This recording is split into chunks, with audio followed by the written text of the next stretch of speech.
In this video, I want to share with you my experience with light stands. Light stands can be a nice investment in your hobby or your craft.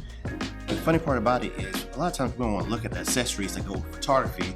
We just want to do the lens, the camera, maybe, a microphone if that's what we're doing, video. But we have a lot of accessories we have to get also with this. So don't get overwhelmed. Let's take it step by step, okay? My first light stand was actually a Westcott 8-foot light stand. I got this light stand in I think it was called an Apollo kit. Well, anyway, the softbox was like 28 by 28 inches and was made for an on-camera flash. This is that light stand. There's nothing wrong with that light kit. Matter of fact, if I was to start over again, I would probably still start with that same exact light kit. Now, it's fine. You have to start somewhere. If the budget is a big part of your limiting factor of what you'll get and what you won't get, start with this. Use a strobe, a lightweight strobe. You can use anything like the 8200, or if you have an on-camera flash that you have a wireless trigger for, you can use that with this with no problem. The problem comes in is when you try to overload it. Although this will extend to, say, 8 feet, I would not extend this all the way out, because by the time you do, let me show you.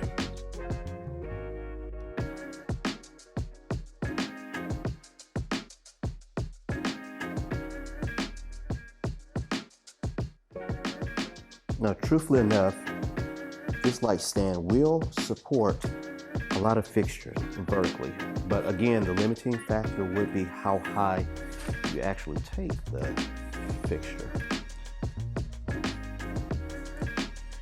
So imagine putting something that has a significant amount of weight up here. How much this bad boy will wiggle.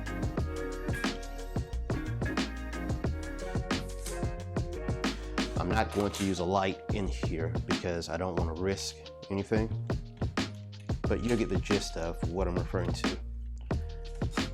And if you've seen any of my other videos, you know that I use this 34-inch softbox with an 8200. Sometimes I'll use 2 in here, but now again,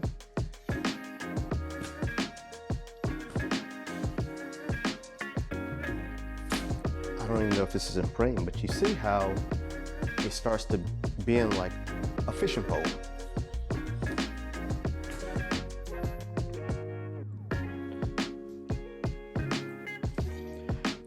But anywhere around the human height and not extending all 3 legs or sections of this particular unit all the way out, you should be fine. Now, you may have to put a weight, sandbag or some type of weight on these legs so that it doesn't tip over. So let's get this out of here. And let me show you an alternative to this. Now, there are plenty of, I guess you would say, options for light stands. But again, this lightweight light stand is not bad starting out. You can get one of these from anywhere, probably $20 to $45 maybe. But again, the weight will be your limit. Also, how high you need to go. So consider what you want to shoot with this. People, headshots, portraits, indoors only.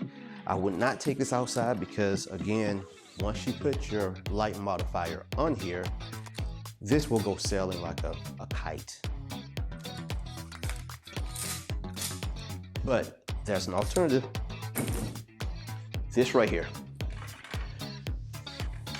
What you're looking at is what's considered a C-stand complete because of this arm right here.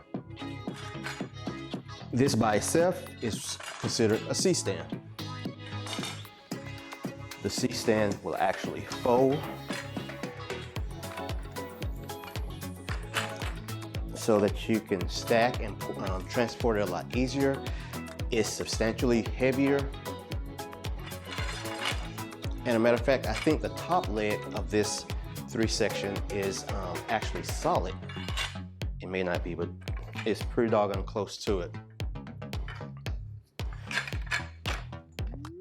Relatively easy to open. If you need to set it on a step, you can. Adjust the legs to whatever height that you need it to go to. Now let's look at this light stand with the same light modifier. Again, this light modifier does not have a light in it, so there's additional weight. That would be in here. Let me pick this up before I forget it.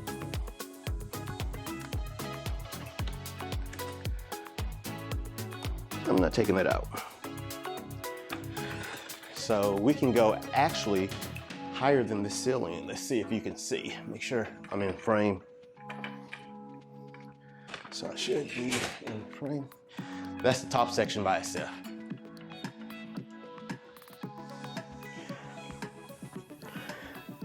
And again, I would have a sandbag on all 3 legs at this height, because again, just by happenstance you're outside and the wind picks up, or you're inside where other people are, better safe than sorry. And make sure you have these tight.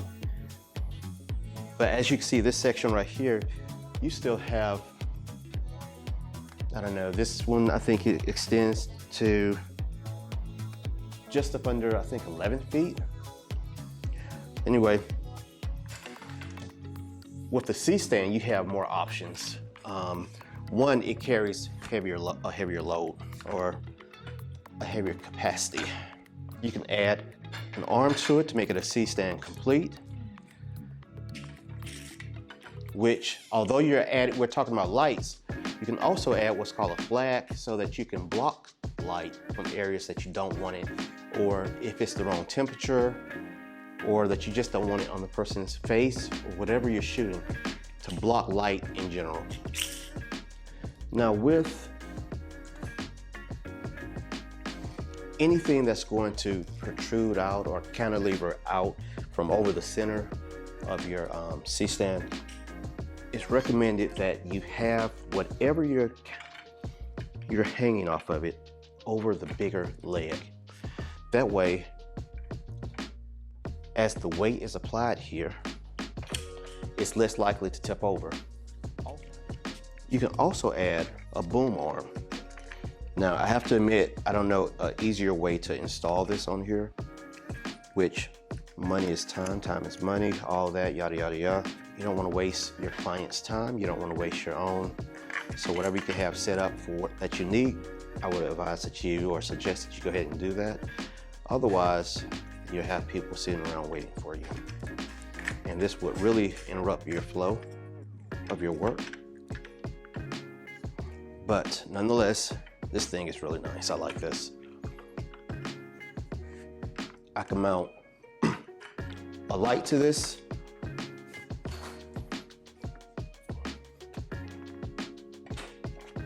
And I can extend it to wherever I need to throw light out of the frame of my picture.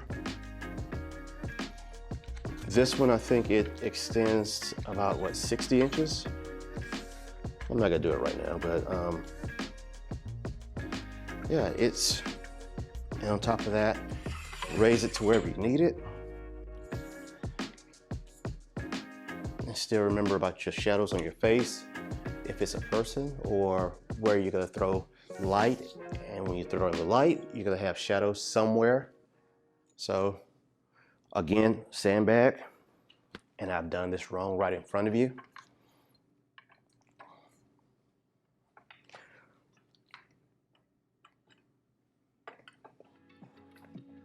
Cantilever section over the larger leg, sandbag, weight, or a person, have them to stand here holding it in 2 positions while they're waiting on you to do what you need to do and complaining. Okay.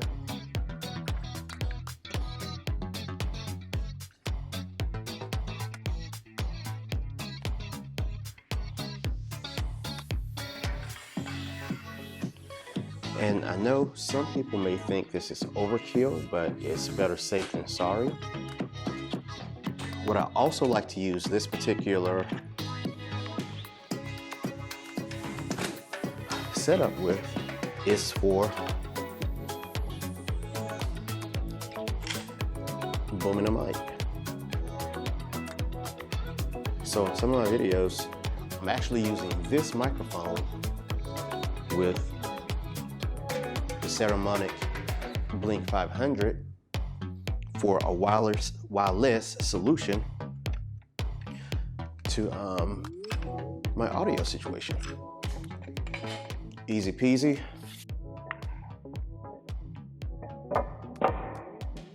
Yes, I slipped, and that's gonna stay in the video.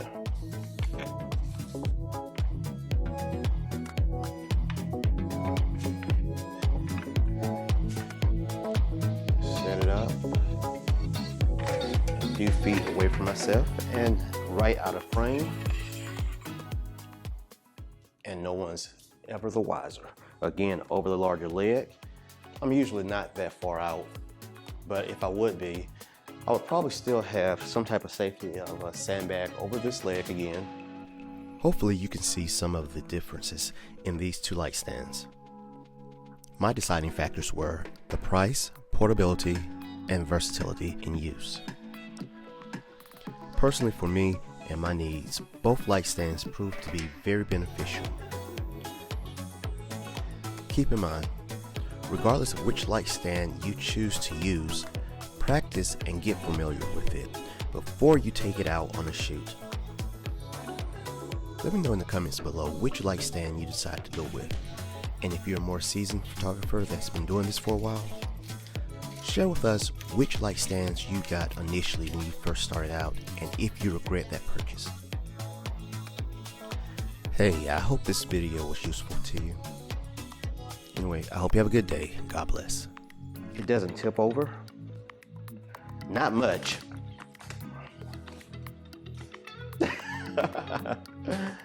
Again, I would still put a sandbag on here just to have your weight. At this height, I probably have a sandbag on, all three.